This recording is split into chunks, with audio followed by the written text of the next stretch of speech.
Todo comenzó cuando dos niñas se fueron al parque en sus bicis, y nunca regresaron. Desde el principio, todo parecía sacado de una película de detectives, de esas que dices, esto no puede ser real. Y conforme avanzaba la historia, cada vez se ponía más rara, hasta que todas las piezas del rompecabezas terminaron encajando en una sola verdad. Laura Hobbs nació el 25 de septiembre de 1996, en Texas. Después sus papás tuvieron 3 hijos más, pero al poco tiempo se separaron. La mamá de Laura se mudó con los niños a un pueblito llamado Zion, en Illinois. A Laura le encantó vivir ahí. Sus abuelitos maternos vivían cerca. Hizo amigos rapidísimo. Y además Zion estaba junto al lago Michigan, así que siempre iba con su familia a pasarla bien. Todo marchaba tranquilo, pero en la primavera del 2005, cuando Laura tenía 8 años, su papá quiso arreglar las cosas con su mamá. Se mudó de Texas para estar con ellos otra vez. El domingo, 8 de mayo, era el Día de las Madres, y toda la familia fue al lago para celebrarlo y volar cometas. Se la pasaron increíble.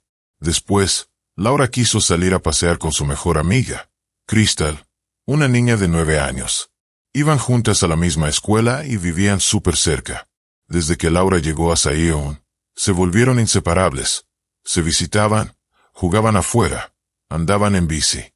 Hasta cuando la mamá de Laura no la dejaba salir, Crystal iba a su ventana solo para platicar. Ese día, se animaron a irse en bici al parque, que estaba a unas cuantas cuadras. Era su lugar de siempre. Había un caminito largo para las bicicletas y todo era muy tranquilo, así que los papás no veían problema en dejarlas ir solas. Salieron como a las 3 de la tarde, y la idea era regresar para la hora de la cena. Pero pasó el tiempo. Dieron las 7, y nada de las niñas. Los papás, ya bien preocupados, fueron al parque a buscarlas. Pero cuando llegaron, el parque estaba vacío. Empezaron a caminar por la ciclopista gritándoles, pero todo estaba en silencio. Familiares, amigos y vecinos se unieron rapidito a la búsqueda. Recorrían el parque, las calles, preguntaban por todos lados, pero nada. Siguieron buscándolas durante horas, hasta que empezó a oscurecer. A las 9 de la noche, los papás ya sabían que algo muy malo había pasado. En cuanto vieron que las niñas no aparecían, los papás no lo pensaron 2 veces y llamaron a la policía. De volada, los oficiales se pusieron a buscar. Contactaron organizaciones de voluntarios, trajeron perros de búsqueda y un montón de gente del mismo pueblo, que al enterarse de lo que había pasado, también se apuntó para ayudar. La policía concentró la búsqueda en el parque, porque era a donde las niñas habían dicho que iban. Hablaron con otros chavitos que vivían por el camino del parque y sí, varios contaron que vieron a Laura y a Crystal pasar en sus bicis, platicando, y que les dijeron que iban rumbo al parque. Mientras seguían buscándolas, los policías también se pusieron a tocar puertas por todo el barrio, preguntando si alguien había visto algo raro esa tarde. Además, empezaron a repartir volantes con las fotos de las niñas y la información de su desaparición. Pero conforme pasaban las horas, el miedo iba creciendo. Ya se hacía de noche y no había ni rastro de ellas. A pesar de que casi todo el pueblo andaba buscándolas, era como si se las hubiera tragado la tierra. La búsqueda siguió casi hasta el amanecer. Ya como a las 4:30 de la mañana, los policías decidieron parar tantito para descansar.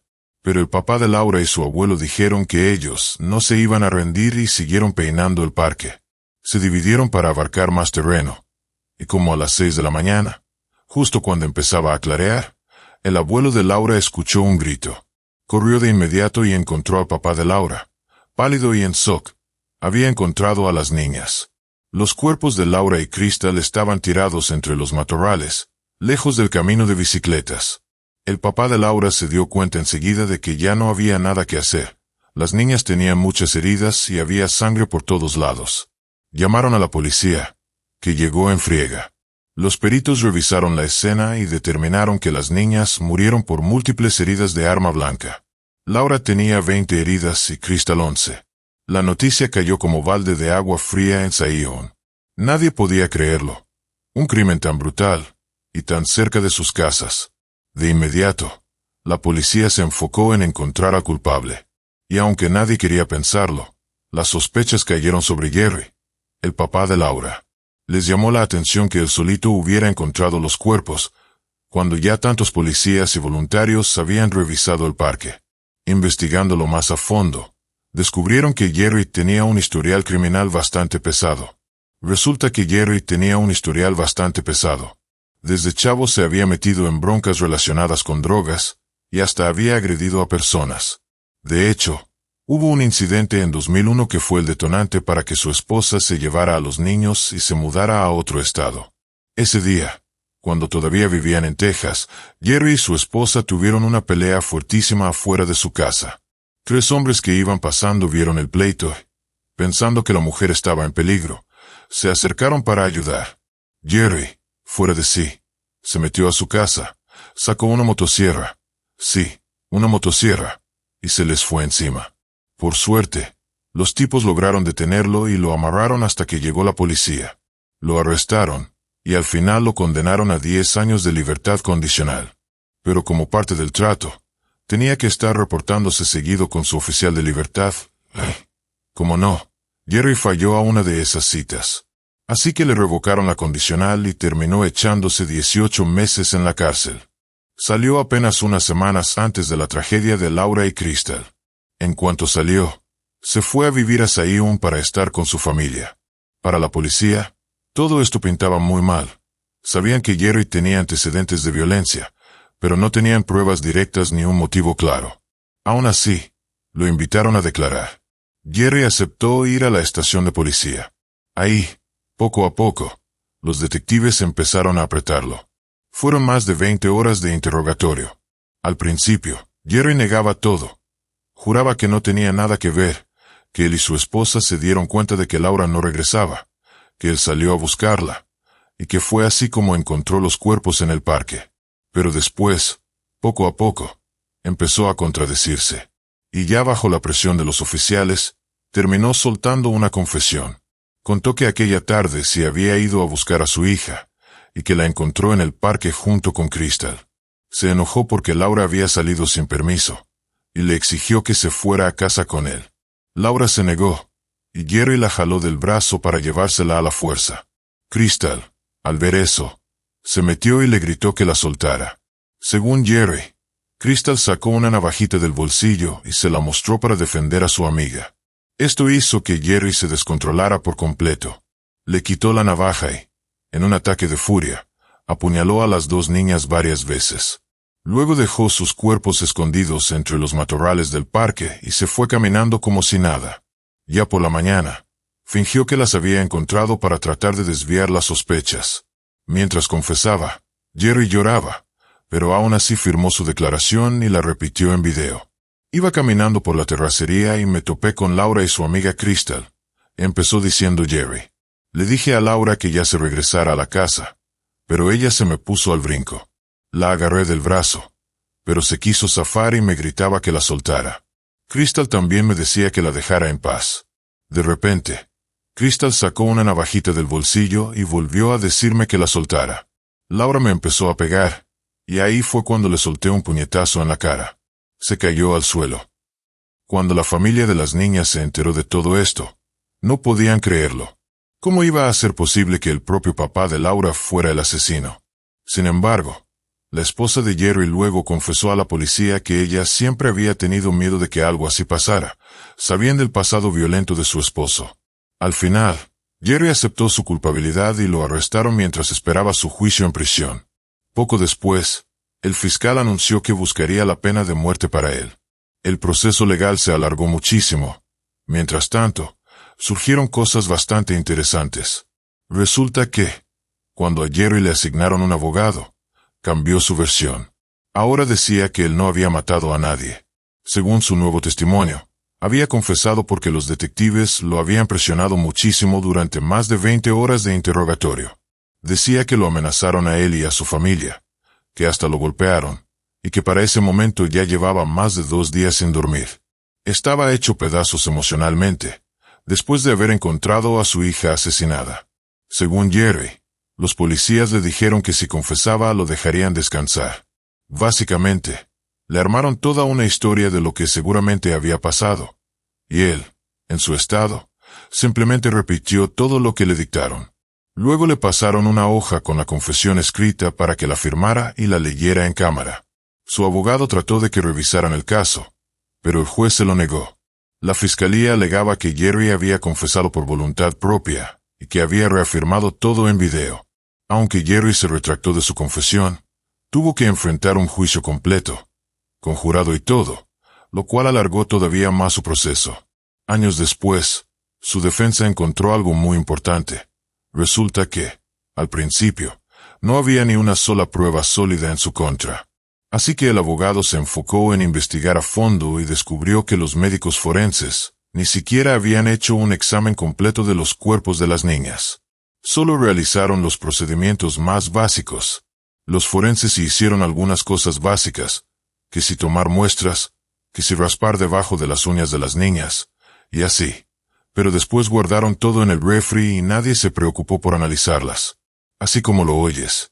El abogado de Jerry, bien necio, insistió en que se mandaran todas esas muestras a analizar en un laboratorio independiente. La fiscalía trató de ponerle trabas de todas las formas posibles, pero al final no pudieron detenerlo. En 2008, por fin se hicieron los análisis, y ahí fue donde todo dio un giro que nadie se esperaba. Resulta que en el cuerpo de Laura había varias muestras de ADN que no eran de ella. Había restos de piel debajo de sus uñas, semen en su ropa y en 3 partes de su cuerpo. Con un análisis rápido, quedó claro. Nada de eso era de su papá. Todo apuntaba a otro hombre completamente distinto. Además, quedó confirmado que Laura había sido agredida sexualmente. En el caso de Crystal, no encontraron ADN de otra persona en su cuerpo, pero todos sabían que quien mató a una, mató a la otra. El abogado de Jerry, obviamente, pidió que liberaran a su cliente y que le quitaran todos los cargos. Pero ahí se toparon con otra sorpresa desagradable. El fiscal del distrito se negó a aceptar la nueva evidencia. Así, tal cual. Según él, la presencia de ADN extraño en el cuerpo de Laura no probaba nada. Decía que, como ese parque era muy frecuentado por parejitas, era normal encontrar semen en el pasto y que probablemente Laura lo había tocado sin querer. Hasta dijo que los restos biológicos encontrados dentro de la niña podrían no ser relevantes. Un absurdo total. Y así, a pesar de todo, Jerry seguía en la cárcel esperando su juicio. Lo único que pudo hacer su abogado fue mandar el ADN al sistema de bases de datos del FBI, pero tampoco hubo ningún resultado inmediato. No quedaba de otra más que esperar a que, tarde o temprano, atraparan al verdadero culpable, porque del lado de la fiscalía no había ni tantita intención de hacer justicia. Ahora, adelantémonos unos 4 años y viajemos varios kilómetros lejos de Zion. En una base militar en Arlington, Virginia, vivía Amanda Snell, una joven de 20 años que recién se había enlistado en el ejército. Su familia estaba llena de militares, así que para ella era casi natural seguir ese camino. Además de su servicio, Amanda ayudaba en una iglesia cerca de la base, donde daba clases a niños con autismo y otras discapacidades. Muy pronto se dio cuenta de que eso era lo que realmente quería hacer con su vida, estudiar y dedicarse profesionalmente a la educación especial.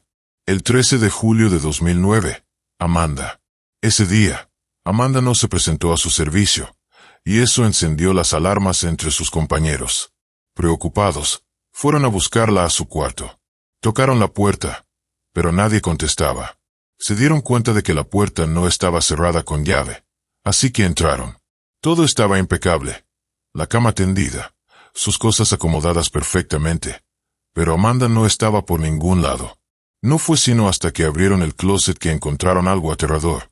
Amanda estaba ahí, tirada en una posición muy extraña, con una funda de almohada en la cabeza. Al principio, los forenses no pudieron decir de que había muerto, pero después determinaron que había fallecido por asfixia, probablemente más de un día antes de que la encontraran. Lo raro era que su cuerpo no tenía golpes ni señales de abuso sexual. Al revisar su cuarto, notaron que faltaban su laptop y su tablet. Cuando los investigadores hablaron con los papás de Amanda, se enteraron de algo curioso.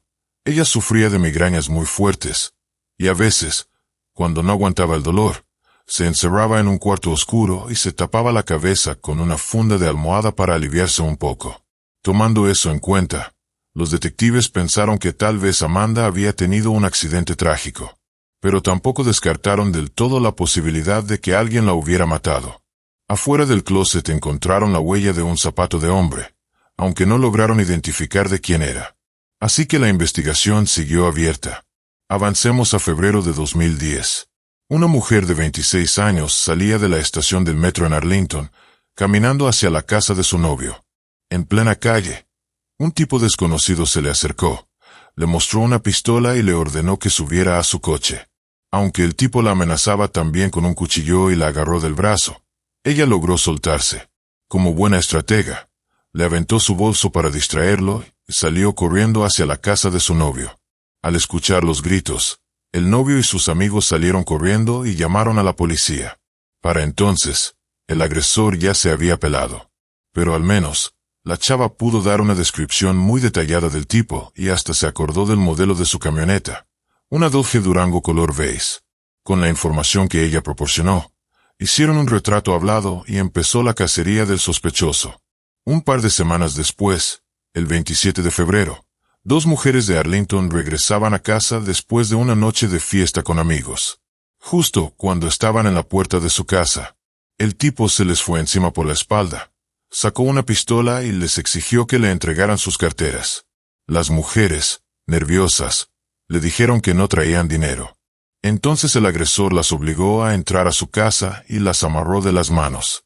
En un descuido, cuando el tipo se salió un momento de la habitación, una de ellas logró soltarse. Rápido agarró un teléfono y marcó al 911. Pero el tipo regresó en friega. Le arrebató el aparato y lo estrelló contra la pared. Después, agarró a una de las mujeres, la sacó a la fuerza, la metió a su camioneta y se la llevó.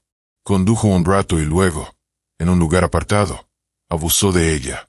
Le cubrió la cabeza con cinta adhesiva y la estranguló con una bufanda hasta dejarla inconsciente. La chava, milagrosamente, volvió en sí tirada en la nieve a la orilla del camino. Unas personas que pasaban la encontraron y la llevaron al hospital, donde enseguida llegó la policía. Ella pudo dar una descripción bastante clara del agresor, y otra vez mencionó el modelo de la camioneta, una Dodge Durango color beige. Lo increíble es que, solo 2 horas antes de este ataque, otra mujer también había hecho un reporte. Contó que un tipo con la misma descripción y manejando una camioneta igual había intentado meterla a su coche. Pero ella traía un Taser y logró defenderse y escapar. Ahí fue cuando los investigadores se dieron cuenta de que tenían a un criminal serial peligrosísimo suelto en las calles. Decidieron enfocar su búsqueda en las camionetas de ese modelo, que era algo más fácil de rastrear en los registros. Fueron visitando a todos los dueños de Dodge Durango en el área, hasta que, por fin, dieron con algo. En una de esas camionetas encontraron una credencial de estudiante perteneciente a la mujer que habían dejado tirada en la nieve. También hallaron un arete de ella, cinta adhesiva igualita a la que usaron en el crimen, y hasta un Taser. El dueño del vehículo era Jorge Ávila Torres, un chavo de 21 años que servía en el ejército, en la misma base donde unos meses antes había aparecido muerta Amanda Snell. Para colmo, vivía en el mismo edificio que Amanda, solo unos pisos más abajo. Cuando catearon su cuarto, encontraron una pistola que había comprado hacía menos de un mes y un montón de municiones. Pero eso no fue lo peor. En su computadora hallaron un montón de videos explícitos llenos de violencia y brutalidad, varios donde aparecían mujeres inconscientes. Los policías mostraron fotos de Torres y de otros hombres a las 3 mujeres atacadas, y sin dudarlo, todas lo reconocieron. No llevaba máscara ni nada durante los ataques, así que se les quedó grabada su cara perfectamente. Después de esto, Torres fue. Arrestaron a Torres y lo metieron al bote mientras esperaba su juicio. Los investigadores lo acusaban de haber secuestrado a una mujer y atacado a otras 2, algo que parecía muy probable con toda la evidencia que tenían en su contra. Pero había un problema. Aunque ya lo traían en la mira, no había ninguna prueba que lo conectara directamente con el asesinato de Amanda. Así que los detectives se pusieron creativos. Le metieron un informante a su celda, un tipo que aceptó ponerse un micrófono escondido y hacerse el compa de Torres. Y vaya que funcionó rápido. En menos de una semana, Torres empezó a soltar toda la sopa. Se puso a presumir que había matado a Amanda, diciendo que lo hizo nomás porque se le presentó la oportunidad, que era por la adrenalina. Hasta contó con detalle cómo escondió su cuerpo en el closet. También confesó que, después de matarla, se puso a limpiar todo el cuarto para borrar cualquier pista, pero sin darse cuenta, dejó un rastro. Le dijo al compa que había abusado de Amanda en su cama usando protección, y que luego había movido el cuerpo al closet. Arregló la cama para que no sospecharan, pero quitó solo la sábana de encima, dejando el protector del colchón. Ese protector lo mandaron directo al laboratorio, y ¡zas! Encontraron una muestra de semen que coincidía perfectamente con el ADN de Torres. Y ahí no paró la cosa. Torres también soltó que tenía unos tenis Nike guardados en su coche. Los peritos los revisaron y compararon la suela con la huella que habían encontrado afuera del closet de Amanda. Era un calco perfecto. Con todo eso, ahora sí, lo acusaron formalmente de asesinato y Torres se quedó tras las rejas esperando su juicio. Mientras tanto, el ADN de Torres fue subido a la base de datos del FBI, y aquí regresamos a Zion. Semanas después, los investigadores de Zion recibieron una noticia bomba. El ADN de Torres coincidía con el semen encontrado en el cuerpo de Laura House. Pero eso no fue lo más impactante. Resultó que Torres era originario de Zion y que conocía al hermano mayor de Crystal, la otra niña asesinada. Es decir, tanto Laura como Crystal lo conocían, algo que varios niños del barrio confirmaron. En el tiempo en que las niñas murieron, Torres tenía apenas 16 años. Y en ese entonces, la policía ni se le ocurrió sospechar de él. Estaban completamente enfocados en culpar al papá de Laura, Jerry, quien ya llevaba 5 años en la cárcel esperando su juicio. Cuando se confirmó la coincidencia de ADN, el abogado de Jerry exigió su liberación inmediata y que se retiraran todos los cargos. Esta vez, el fiscal ya no tuvo cómo defenderse. El descubrimiento del ADN de Torres en el cuerpo de Laura eliminaba por completo la posibilidad de que su papá hubiera tenido algo que ver. Tras salir de la cárcel, Jerry anunció que iba a demandar a la policía y a las autoridades por haberlo obligado a confesar algo que no hizo y hacerlo pasar 5 años encerrado injustamente. Las autoridades, viendo que no tenían manera de ganar el caso, y sabiendo que si perdían se les iba a venir la noche encima por su mala actuación, le ofrecieron un acuerdo. Jerry aceptó y recibió casi $8 millones como compensación. ¿Y qué pasó con Torres? El proceso legal en Virginia terminó 4 años después de su arresto. Aunque Torres nunca quiso aceptar su culpabilidad, el jurado no tuvo dudas. Lo declararon culpable por unanimidad. Lo sentenciaron a muerte por el asesinato de Amanda y además le echaron 5 cadenas perpetuas más 168 años de cárcel por los otros ataques. Terminando ese juicio, extraditaron a Torres a Illinois para que enfrentara cargos por las muertes de Laura y Crystal. Al principio negó todo, y su abogado trató de argumentar que el ADN encontrado no era suficiente para condenarlo. Pero pronto le ofrecieron un trato. Como ya estaba condenado a muerte y su destino era vivir tras las rejas de por vida, le propusieron confesar los asesinatos a cambio de otros 100 años de prisión y un traslado a otra cárcel, porque decía que su vida corría peligro en donde estaba.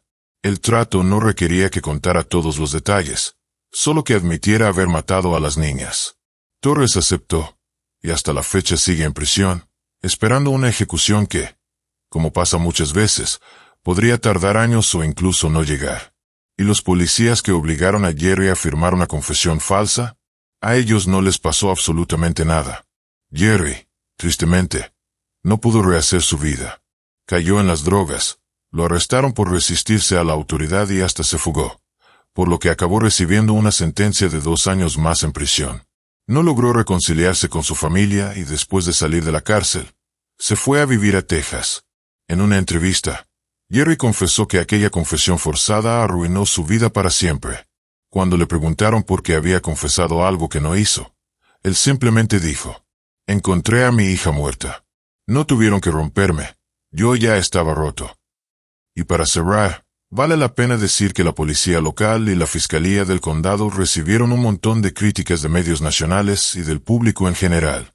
Si desde el principio hubieran hecho una investigación de verdad, sin aferrarse a culpar a una sola persona, probablemente habrían atrapado a Torres mucho antes, y tal vez habrían evitado que matara a otra mujer y atacara a 3 más. Y quién sabe cuántos otros casos no habrán salido a la luz.